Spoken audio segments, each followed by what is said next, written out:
name is Purvi Patel, and I'm a partner in MoFo's Los Angeles office, specializing in privacy and data security, as well as class action defense. In this video, which is part of our Cracking the CCPA Code series, I'm going to cover the nuts and bolts of access requests.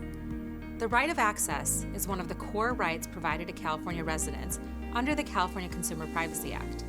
Under the Act, a consumer has a right to request, twice a year, that a business disclose, among other things, the categories and specific pieces of personal information that the business has collected about the consumer in the preceding 12 months. With that framework in mind, let's start with who can make an access request. There are three potential individuals who can make an access request under the CCPA: a consumer on behalf of the consumer's minor child, or a natural person or person registered with the Secretary of State authorized by the consumer to act on the consumer's behalf. The CCPA only requires a business to respond to an access request if the business is able to verify the request pursuant to regulations adopted by the Attorney General. The deadline to adopt those regulations, however, is not until July 1, 2020, while the Act is operative January 1, 2020. As a result, many businesses must explore practical, privacy-protective methods for verifying requests, which may include a confirmation of identity of the consumer's password-protected account with the business. The issue gets more complicated, of course, when the consumer doesn't have an account with the business, or the request is on behalf of a minor child, or made by a person authorized by the consumer to act on the consumer's behalf. There will certainly be more guidance for businesses on this issue once the AG adopts final rules and regulations.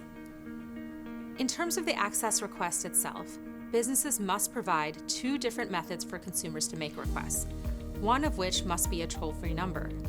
In addition, if a business has a website, it must make it available for consumers to make requests.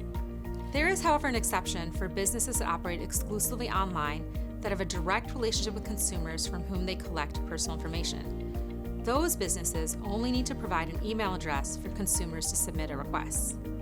The CCPA requires businesses to respond to access requests within 45 days of receipt. That 45-day period can be extended once for an additional 45 days.